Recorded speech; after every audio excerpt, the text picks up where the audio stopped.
오늘 우리가 읽은 이 본문, 아까 제가 잠깐 설명한 것처럼 마태복음에 나오는 이 달란트 비유와 약간 흡사한 부분도 있고 다른 부분도 있습니다. 문화라고 하는 거는 상대적으로 이제 달란트에 비해서는 화폐 가치가 확 떨어집니다. 그냥 한 달란트에 한 60분의 1, 한 6, 70분의 1 정도 되는 그렇게 큰 돈은 아닙니다. 그래도 뭐 노동자가 한 3달 정도, 3달에서 4달 정도 벌어야 되는 돈이기 때문에 작은 돈 또한 아닙니다. 하지만 달란트만큼 그렇게 큰 돈은 아니지만 그렇다고 해서 무시할 수 있는 작은 돈도 아닙니다. 그냥 한 3-4달치 정도의 우리의 월급이라 하면은 그 당시에는 무슨 큰 비즈니스가 없었기 때문에 그 정도 가지고 있으면은 당장 뭔가를 시작할 수 있는 정도의 금액입니다. 그냥 당장 쉽게 뭔가를 할 수 있는 이제 금액인데요. 그 금액을 가지고 이제 주인이 떠나면서 이제 10문화를 똑같이 10사람한테 나눠줍니다. 그것도 좀 다르죠. 달란트 비유는 한 사람은 5달란트, 한 사람은 뭐 이렇게 3달란트, 한 사람은 1달란트 이런 식으로 나눠주는데 오늘 문화는 그냥 10명한테 똑같이 1문화씩 나눠주고 오늘 주인이 떠나는, 그래서 딱 떠나면서 장사하라고 하면서 떠나는 그 스토리로 이제 이 이야기가 시작됩니다. 그리고 저기에 이제 귀인이 나오는데요. 귀인이라고 하는, 아주 노블맨이라고 하는 귀인이 나오는데 이거는 우리가 예수님으로 보기에는 조금 이 한계가 있습니다.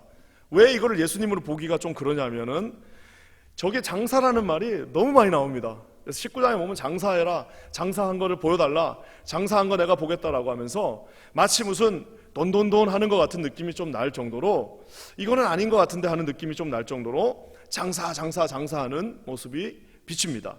그리고 마치 무슨 자본주의의 그런 빈익빈 부익부처럼 나중에 뭐 그거 뺏어다가 하고 또 못한다고 그래서 막 그렇게 또 막 내쫓기도 하고 하는 그런 무서운 모습이, 심지어 맨 마지막에는 자기를 반대했던 자들을 끌어내서 다 죽이라고 하는 명령을 내리는 것이 왠지 그 예수님의 성품하고는 조금 멀어 보입니다. 오늘 그래서 우리가 이 말씀을 보면서요, 그냥 저 문화 비유와 마태복음에 나오는 저 달란트 비유는 그냥 비슷한 같은 비유인데 잘못돼가지고 이렇게 잘못 알아들어갖고 두 개를 다르게 한 거다라고 하면 조금 오해가 있습니다. 오늘 이 누가라고 하는 아주 철두철미한 사람이 왜 문화라고 하는 조금 마태복음에 나왔던 달란트 비유하고는 다른 그것을 가지고 나와서 오늘 이 말씀을 전했는지 오늘 한번 살펴보기를 원합니다. 먼저 여러분, 이 주인이라고 하는 모호한 사람, 이거 예수님이라고 하기가 참 그렇습니다. 그래서 주인한테 포커스를 맞추면 좀 헷갈리기 시작합니다. 그래서 일단은 제가 예전에 한번 이 비유를 어떻게 해석하는가에 대해서 얘기한 것처럼 덜 중요한 거는 그냥 이렇게 제껴버리면 됩니다. 딱 중요한 거 하나만, 그 비유에서 하나님께서 정말 우리에게 말씀하고 싶었던 한 가지만 딱 가지고 그 포커스 안으로 들어가면 되는데, 이 비유의 주인이 도대체 누구냐, 이분이 예수님이냐 아니냐를 가지고 논쟁하는 것은 의미가 없습니다. 비유라고 하는 것은 어떤 한 것을 강조하기 위해서 다른 것을 어떻게도 한다고요? 조금 과장하기도 하고 조금 강조하면서 약간 트위스트하기도 하는 그 모습이 있습니다. 그래서 오늘 이 주인이 누군지는 예수님이긴 하지만 그냥 약간 제껴놓으면 우리가 이해하기가 조금 더 쉽습니다. 우리 주님께서 누군가를 막 숙청하시고 그러진 않잖아요. 그래서 약간 제껴놓으면 되고요. 또 한 가지는 이 문화 자체가 도대체 뭐냐, 이것이 우리의 탤런트냐, 이것이 우리에게 맡겨진 사명이냐, 이것이 도대체 얼마만큼의 가치가 있느냐라고 우리가 거기에도 너무 집중할 필요가 없습니다. 어떤 분은 보니까, 제가 이렇게 주석들을 보니까 이 달란트는 은사에 가깝고 문화는 우리가 누리는 어떤 축복에 가깝다 해갖고 책을 쓰신 분도 있더라고요. 그것도 참 아주 뭐라 그럴까요, 크리에이티브한 아주 좋은 해석인 것 같습니다. 하지만 너무 이 문화가 뭔지 그거에 대해서 우리가 포커스를 맞추면 또 핵심 쟁점을 놓쳐버릴 수가 있습니다.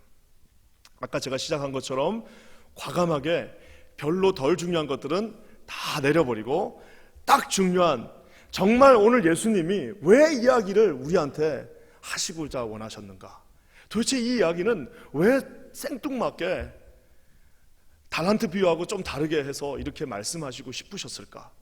여러분, 그분의 마음을 우리가 읽어드리는, 여러분 그것이 바로 해석이고, 읽어드리는 것이 설교를 듣는 거고, 그리고 그 읽어드린 것을 실천하는 것이 하나님의 뜻입니다. 여러분, 저와 여러분에게 이런 하나님의 영적인 눈이 열리는 역사 있기를 우리 주님의 이름으로 간절히 축원합니다.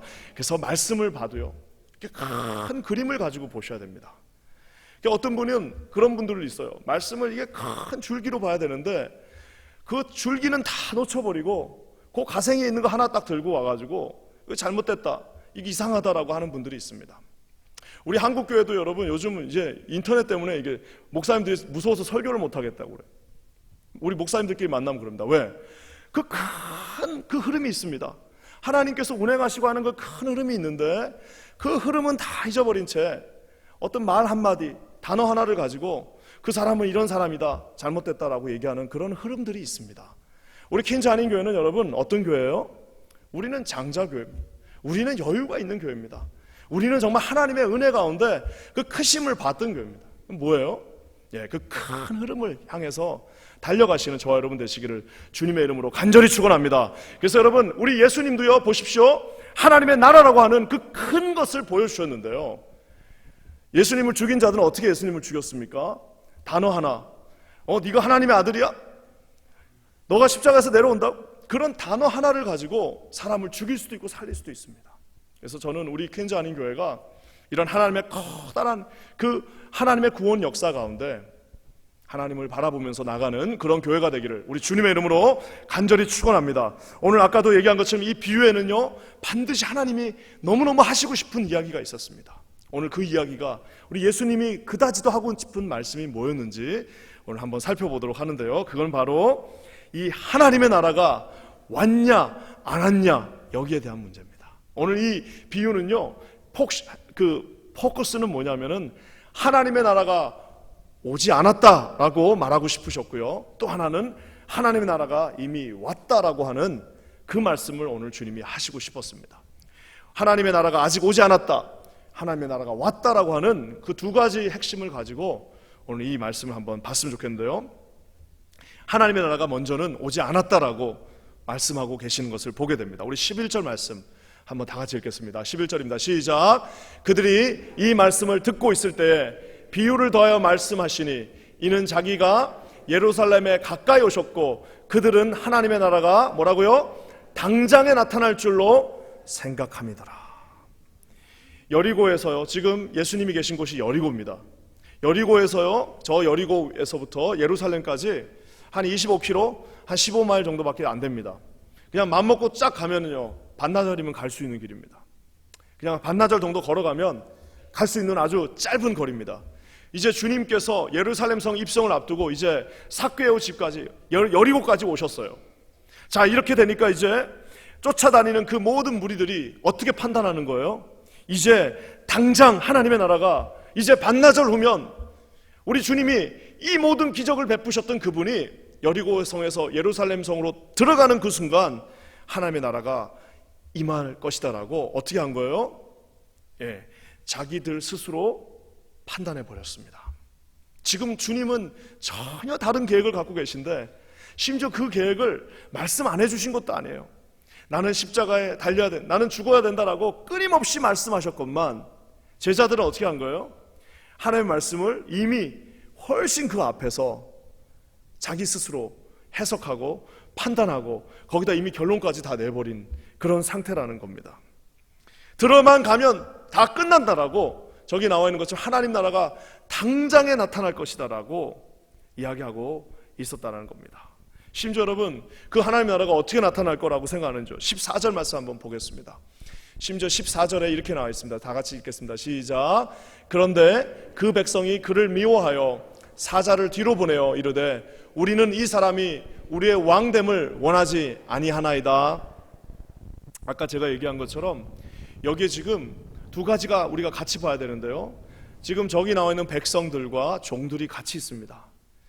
종들의 마음과 백성들의 마음이 지금 어떤 면에서는 하나님을 오해하고 있는데요, 종들은 백성들은 이미 어떻게 생각하고 있냐면은 그 왕을 원하지 않았다라고 얘기하고 있습니다. 이 사람, 그 노블맨이 우리의 왕 되는 것을 우리가 원치 않는다라고 이야기하고 있는 거예요. 여러분, 이게 무슨 말이냐면 아까 그 말과 함께 당장에 제자들은 당장 하나님의 나라가 임할 거라고 생각하고 있고요, 그러니까 제자들, 종들로 비유되어진 그 제자들은 지금 당장 하나님의 나라가 임한다고 자기 스스로 판단해 버렸고요, 종들은 또 어떻게 판단하냐면 저 사람은 절대로 왕이 돼서는 안 된다라고 자기 스스로 이미 판단해 버렸다는 사실입니다. 그 말은 뭐냐면은 하나님이 오시는 시간도 자기가 결정해 버리고 하나님이 오시는 방법도 자기가 결정하고 자기가 할지 안 할지를 이미 자기가 다 결정해 놨다라는 사실입니다. 하나님에 대한 자기 의견이 있어요. 하나님 나라는 이럴 것이다 라고 하는 자기의 오피니언이 있습니다. 하나님의 나라는 다윗의 왕국일 것이야.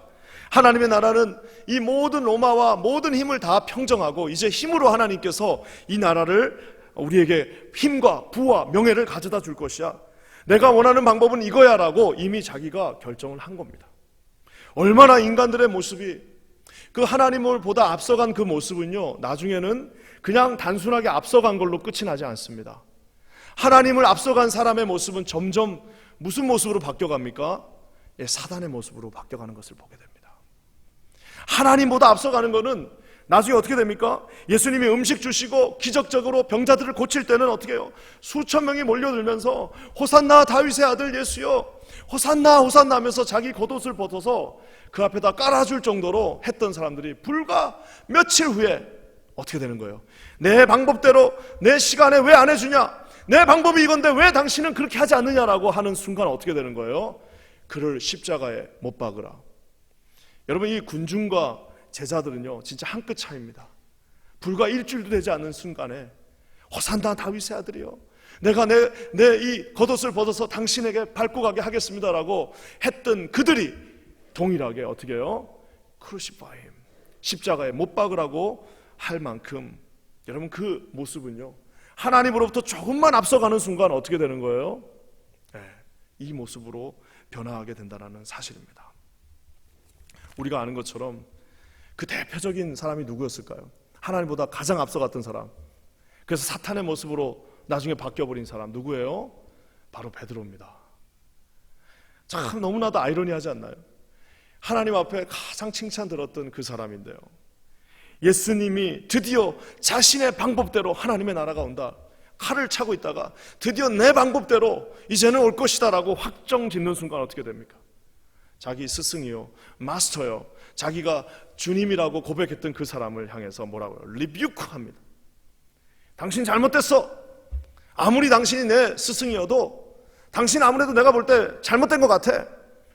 당신의 그 방법이 맞지 않아. 내가 지금까지 3년 동안 투자한 게 있는데 그거 다 어떻게 할 거야? 라고 하면서 갑자기 스승이고 뭐고 없어요.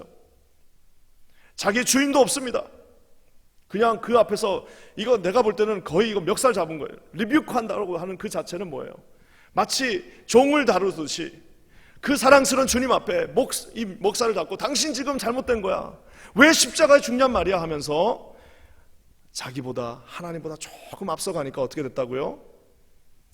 여러분, 그게 악마지 뭐겠습니까? 우리 주님께서 뭐라고 말씀하시나요?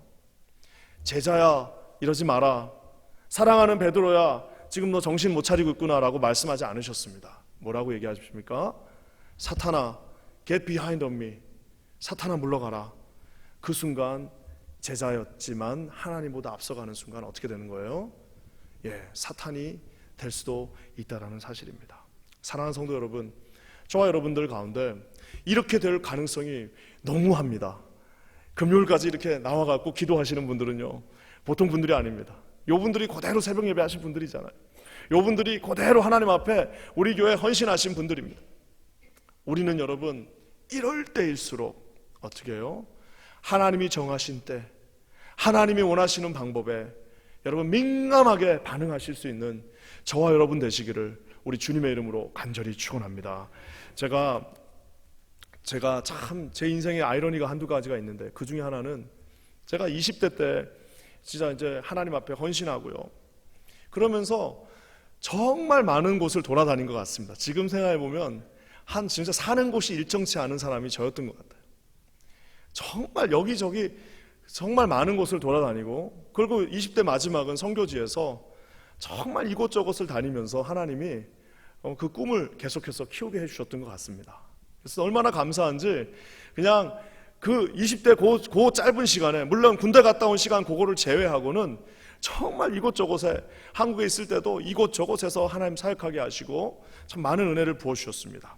근데 그래서 저는 이제 30대가 딱 될 때도 어떻게 생각했냐면, 야, 이제는 내가 이제 미국까지 하나님 보내주시니까 이제 이 미국을 발판 삼아서 내 진짜 이제 전 세계를 내가 다니는 사람이, 하나님의 종이 되어야겠다라고 생각을 하고, 그 그냥 끓어오르는 그 심장과 열정을 가지고 30살이 되는 그 해에 이제 미국에 도착을 했습니다. 딱 그 31살 생일을 한 달 앞두고 미국에 딱 도착했는데요, 그로부터 10년 4개월 동안 주님께서 켄터키라고 하는 진짜 미국 중부에 조그만, 켄터키 하면 여러분 켄터키 하면 아시는 거 뭐 있으세요? 예? 그렇죠. 프라이드 치킨 말고는 켄터키 프라이드 치킨 말고는, 내가 켄터키를 비하하는 건 아니지만 뭐 그렇게 유명한 게 없습니다. 정말 미국 중부에 작은 그냥 신학교 하나가 있는 도시, 거기에 무려 10년 4개월을 아무 일도 안 시키시고 10년 4개월을 정말 그 작은 교회 두 곳을 섬기면서 반씩 섬기고, 집도 딱 2번, 기숙사에 1번, 그리고 바깥에 1번, 그러면서 10년 4개월을 그곳에서 그냥 도서관에서 일하고 밤에 또 일하고 그냥 교회에서 조그맣게 파트타임으로 사역하면서 10년 4개월을 어디 바깥으로 보내시지도 않고요, 아무것도 안 시키시고요, 10년, 물론 거기서 파트타임을 사역했지만 내 가슴의 심장은 끓어오르는데, 나는 정말 지금 이 30대 이 가장 열정적인 나이에 내가 뭔가를 하고 싶은데 아무것도 안 시키고요, 그곳에서 10년 4개월을 그곳에 있게 하셨습니다. 나중에는 한 6년쯤 지나니까 내가 이렇게 이제 완전히 내 인생은 이제 여기서 이렇게 이거 하다가 이렇게 끝나는 건가? 그래서 주님이 원하시는 게 그냥 이곳에서 그냥 이렇게 사는 건가? 라는 생각이 거의 지배적이었습니다. 왜? 여러분 한번 생각해 보십시오.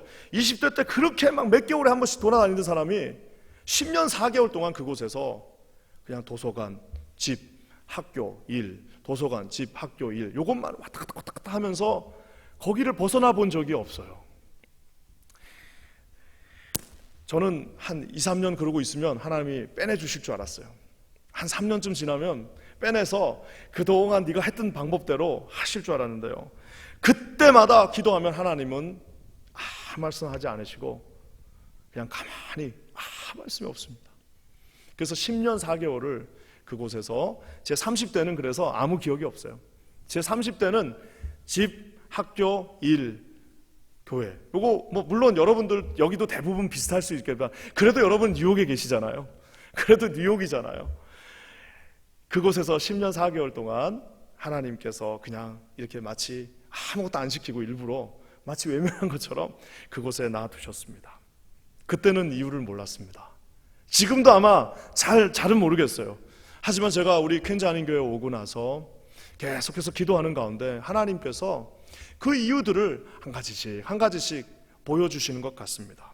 사랑하는 성도 여러분, 하나님의 나라가 우리가 생각할 때는 당장 지금 나타난 걸로 생각하고, 당장 내 방법대로 하는 것이 제일 빠른 것 같고, 당장 지금이라도 내가 계획한 대로 해주셔야만 하나님이 손해보지 않을 것 같고, 지금 당장이라도 내가 꿈꾸던 대로 되어져야만 내 마음에 섭섭함도 없을 것 같고, 내 마음이 주님 앞에 더 달될 것 같고, 그리고 더 뭔가가 부응될 것 같은데요, 주님은 그 생각이 나하고는 가끔씩은 좀 야속하지만 정반대로 있을 때가 있습니다.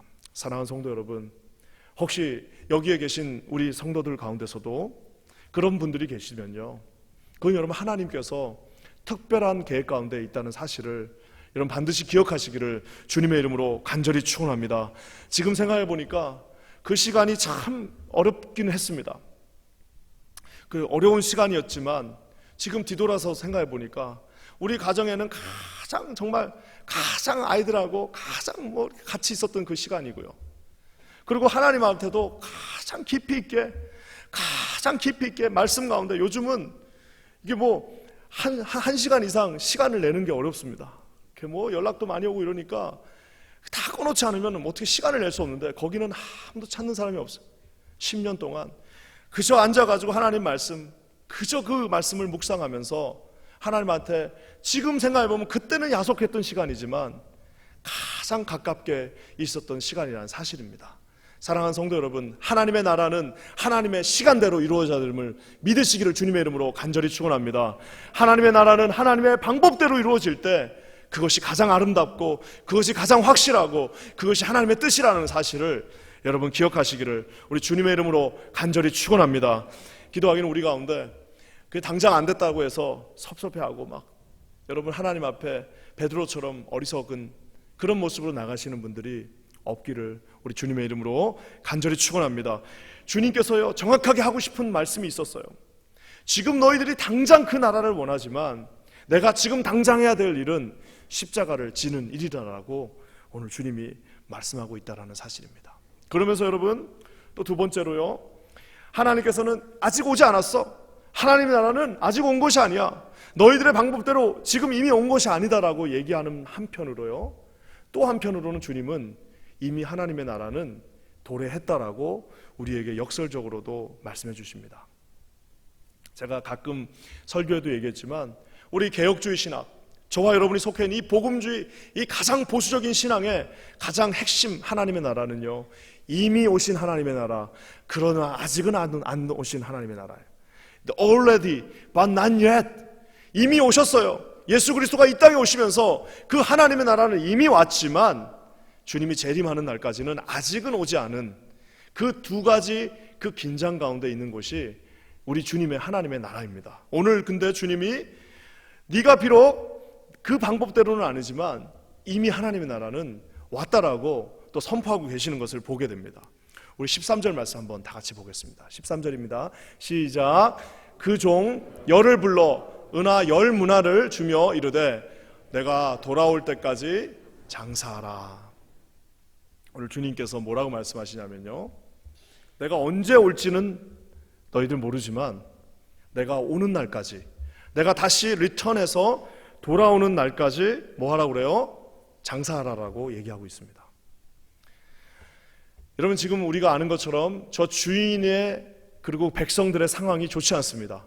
주인이 떠나니까 백성들이 뭐라고 그래요? 저 사람 왕으로 안 왔으면 좋겠다. 우리가 저 사람 밉다. 저 사람 싫다라고 지금 백성들이 막 쑥덕쑥덕 거리면서 이제 저 사람 갔으니까 우리 더 이상 왕으로 삼지 말자라고 하고 있는 무시한 상황입니다. 근데 저 무시한 상황에 우리 저 주인이 종한테 뭐라고 얘기하는 거예요? 내가 돌아오는 날까지, 내가 언젠진 말하지 않겠어. 하지만 내가 돌아오는 날까지 장사하라라고 정확하게 지침을 내려주십니다. 그래서 여러분 진짜 좋은 종은 뭐예요? 시킨 그대로 하는 종인데 오늘 그 종들 중에 2명은 어떻게 해요? 시킨 그대로 하는, 아무리 주변 상황이 악화되고 주변에서 모든 사람들이 저 사람 빨리 안 왔으면 좋겠다, 밉다, 오면 우리가 죽여버려야지 하는 그 속에서도 시킨 그대로 어떻게 하는 거예요? 내가 돌아올 때까지 멈추지 말고 장사하라라고 하는 그 명령을 순종하고 있는 그 종들을 보게 됩니다. 저는 어떤 면에서는 저 본문을 그대로 읽어보면요, 저기서 지금 주인은 저 사람이 지금 돈을 얼마나 남겼나 뭐 그거에 별로 관심이 없습니다. 돌아오자마자 그가 했던 거는 뭐예요? 장사를 하고 있나 안 하고 있나 한번 내가 보겠다라는 거예요. 너희가 장사를 계속해서 하고 있느냐 안 하고 있느냐를 내가 보겠다라는 그 말입니다. 사랑하는 성도 여러분, 장사라는 것이, 여러분 저 문화라고 하는 것이 주님이 돈 줘가지고 돈이 필요하시니까 너희들 이 돈 줬으니까 이 돈을 가지고 돈을 남겨라라고 해서 그 문화를 준 게 아닙니다. 내가 지금 돈이 필요하니까 너희들 이거 내가 줄 테니까 쉬지 말고 일해가지고 나에게 돈을 남기라고 해서 그걸 준 거 아니에요. 저는 곰곰이 묵상하면서 주인이 저 종들에게 돈을 준 이유는 뭐예요? 지금 모든 사람들이 자기를 미워하고 있어요. 모든 백성들이 자기를 미워하고 있으니까 그냥 떠나가면 어떻게 되는 겁니까? 종들이라 하더라도 다 잊어버리고 같이 그들과 함께 똑같이 돼가지고 우리도 주인 들어오면 우리도 저 사람 이제 더 이상 종하지 말자, 저 이상 이제 와봐야 소용없다라고 그 앞에서 말할 수도 있다라는 사실입니다. 이 문화라고 하는 것은 뭐냐? 사업 자금이 아닙니다. 이 문화라고 하는 것은 단순한 무슨 돈의 개념이 아닙니다. 이 문화를 주면서 너희들은 지금부터 내 말에 순종하면서 누가 뭐라고 하든 간에 장사해라 라고 했을 때는요, 그 문화는 우리 하나님 그 종과 그 종과 주인을 연결시켜주는 아주 중요한 매개체가 된다는 사실입니다. 비록 주인이 떠났어요. 주인이 그곳에 있지 않지만 그 종이 장사를 하는 한, 그 종이 하나님, 그 주인의 말에 순종하여서 장사를 하고 있는 한은 그 종은 그 주인의 종이 되는 겁니다. 장사 안 하는 순간 어떻게 되는 거예요? 길가 어디로 가요? 장사 안 하는 순간 가서 이제 세상 사람들의 말을 듣게 된다는 사실입니다. 우리도 교회 가운데 비즈니스 하시는 성도님들 계십니다. 비즈니스라는 게 여러분 어떻게 해야 됩니까? 대충 그냥 뭐 취미생활 하듯이 내 취미는 나는 비즈니스가 취미예요 라고 하시는 분은 한 분도 없습니다. 비즈니스 하려면 어떻게 해야 되나요? 정말 두 내우가 아주 그냥 목숨을 걸고 각오를 하고, 진짜 우리가 이거 해갖고 성공하지 못하면 끝나는 거다. 우리 자식들은 이거에 모든 게 달려있다라고 해가지고 아침부터 밤까지 온 정신을 거기다 다 쏟아도 될까 말까 하는 게 비즈니스 아닙니까? 오늘 주님이 내가 돌아올 때까지 예배하라고도 하지 않고 돌아올 것까지 뭐 하라고 하지 않고 뭐라고 그랬어요? 내가 돌아올 때까지 장사하라라고 이야기하고 있는 것을 보게 됩니다. 사랑하는 성도 여러분, 저와 여러분에게 주님이 특별하게 맡겨주신 사역이 있습니다. 사명이 있습니다.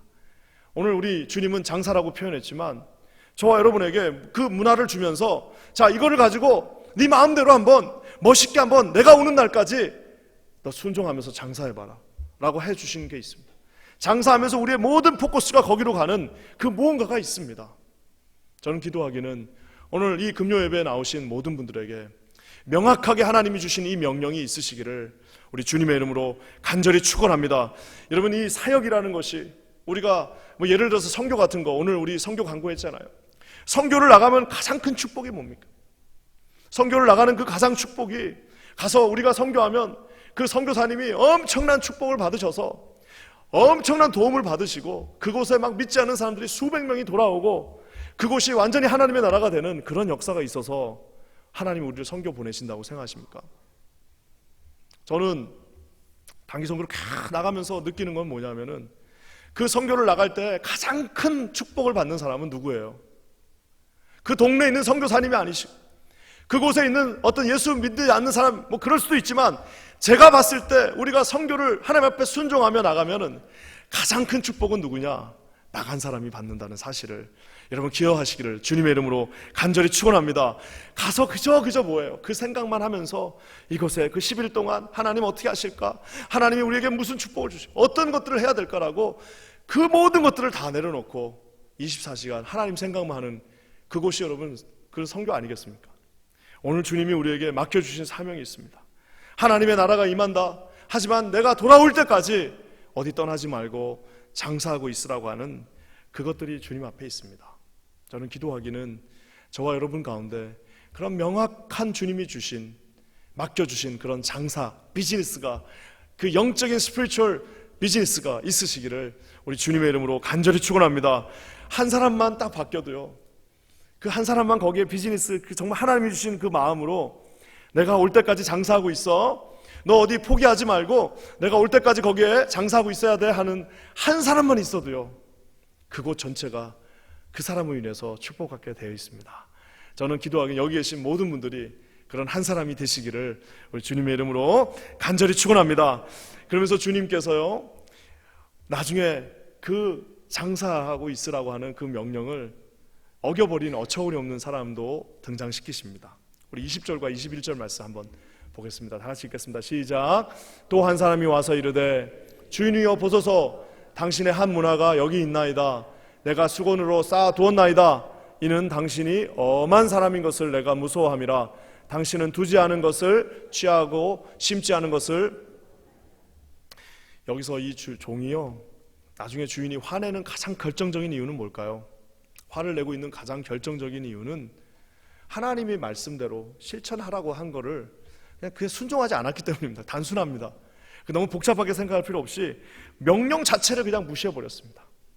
문화를 딱 주면서 주인이 지금 너희들 어려운 상황 내가 이해할 수 있지만 이 문화를 딱 주면서 내 달치 월급이야, 이거 가지고 내가 오는 그날까지 비즈니스 하고 주기를 바란다, 이게 내 뜻이다 라고 얘기했는데요, 만약 이 관계가 그냥 친구 관계였으면 조금 어폐가 있습니다.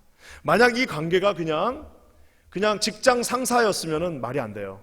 그렇지만 오늘 여기서 나와 있는 종이라고 하는 거는요, 그냥 표현이 좋아서 종이지 자기가 돈 주고 사온 노예입니다. 그냥 돌러스라고 하는 돈 주고 사온 노예예요.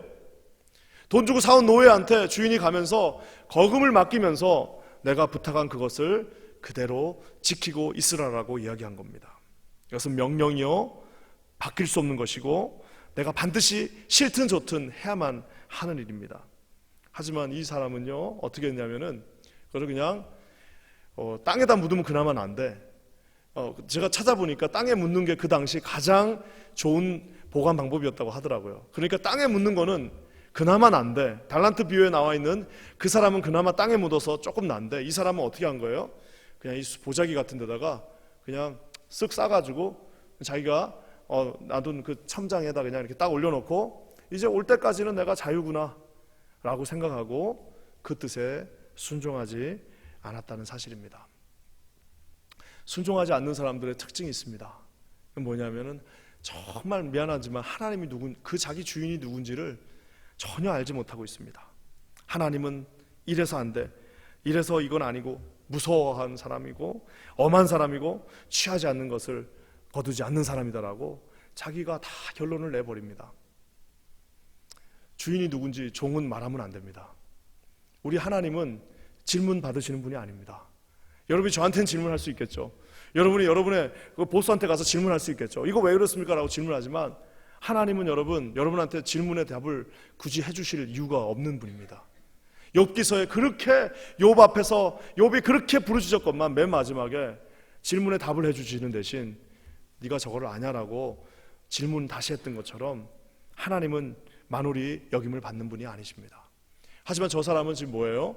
당신은 이런 사람, 당신은 이런 사람일 거야, 당신은 이래서 내가 안 되고, 당신은 이래서 내가 그 일에 순종할 수 없다라고 내 인생에서 주님이 명령하신 그 명령도 그냥 손수건에다가 싸서 그냥 이건 주셔야 되나 말아야 되나, 선반에다 그냥 이렇게 쓱 올려놓는 대단한 강심장입니다. 저는 기도하기는 저와 여러분 가운데 이런 강심장들은 아무도 없기를 주님의 이름으로 간절히 축원합니다.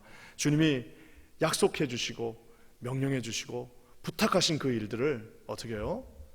정말 그 종들 한번 생각해 보십시오. 이제 가는 주님이 그 주인이 떠나는 그날부터 오직 생각은 하나예요. 주인이 부탁한 그 일, 내가 이거 장사해가지고 반드시 내가 이거 잘해야 돼. 내가 하나님 이거 장사 주인이 하라고 그랬으니까 내 쉬면 안 돼. 쉬지도 못하고 먹는 것도 제대로 먹지 못하고 잠도 제대로 못 자면서 주인이 오는 그날까지, 언제 올지도 모르는데 끝까지 순종했던 사랑하는 성도 여러분, 그런 거룩한 모습이 저와 여러분의 모습이 되시기를 우리 주님의 이름으로 간절히 축원합니다. 하나님이 오늘 이 말씀을 주시면서요, 제가 말씀을 묵상하면서 곰곰이 한번 생각해 봤습니다. 만약에 내가 그 자리에 있었다면 내가 어떤 결심을 할까? 어떤 사람이 되고 싶을까? 한번 생각해 봤어요. 주님이 이 비유를 우리한테 떡하니 주시는 그 이유가 도대체 뭘까?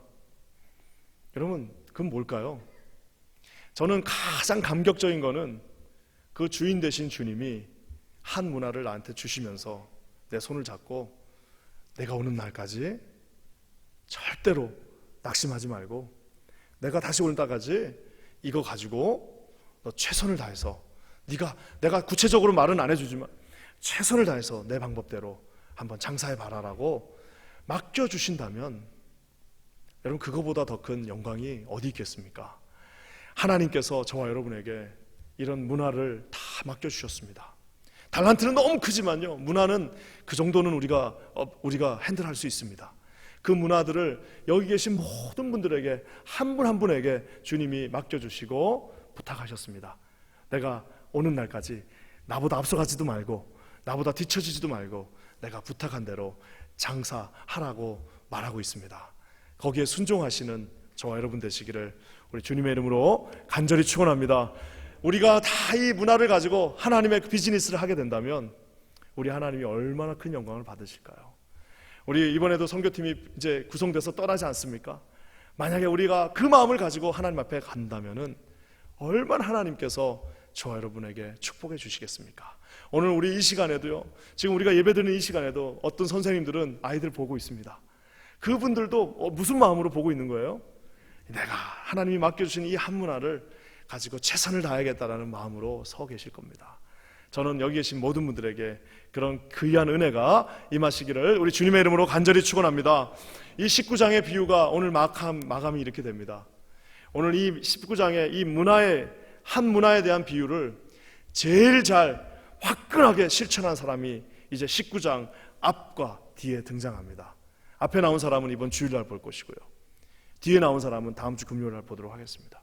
도대체 이 하나님께서 맡기신 그 문화를 가지고 너 비즈니스 하라라고 했을 때 가장 화끈하게, 가장 강력하게, 가장 하나님이 원하시는 대로 완전하게 다 모든 것들을 소비해서 해버린 두 사람이 등장합니다. 앞에 사람은 오늘 주일에, 뒤에 사람은 다음 주 금요일날. 여러분 기대해 주시기를 간절히 기도합니다. 여러분 하나님 앞에 오늘도 우리 이런 마음으로 서주셨으면 좋겠습니다. 여기 계신 모든 분들이 저와 함께 한문화식을 다 받았어요. 그 한문화를 가지고 어떻게 하는 겁니까? 우리 주님이 오시는 그날까지 맡겨주신 거에 감동하면서, 그 맡겨주신 거에 감격하면서, 조금 몸이 피곤하긴 하지만, 조금 긴장되긴 하지만 그저 하나님 앞에 날마다 순종하시면서 주님이 주신 너 참 잘했다라는 그 칭찬 앞에 서시는 저와 여러분 되시기를 우리 주님의 이름으로 간절히 축원합니다.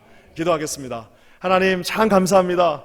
우리 주님께서 우리에게 한문화를 떡하니 맡겨주시면서 내가 올 때까지 포기하지 말고, 낙심하지 말고, 좌절하지 말고 장사하라고 명령해 주셨습니다. 하나님 아버지, 그 명령 앞에 끝까지 순종하게 하여 주시옵소서. 아버지 하나님, 당장 하나님 나라가 오는 것이 아니기에 하나님 주신 그 명령 앞에 넘어지지도 않고 쓰러지지도 않고 그저 그 말씀 순종하면서 주님이 오시는 그날까지, 우리 모두가 죽게 가는 그 순간까지 끝까지 충성하는 하나님의 종들 되게 하여 주시옵소서. 주님 앞에 순종함으로 말미암아 맡겨주신 사명 온전히 감당하여서 잘하였다, 착하고 충성된 내 사랑하는 종아라는 하나님의 그 음성 듣는 우리 모두가 되게 하여 주시옵소서. 놀라운 일을 이루실 주를 찬양합니다. 예수님의 이름으로 간절히 기도합니다. 아멘.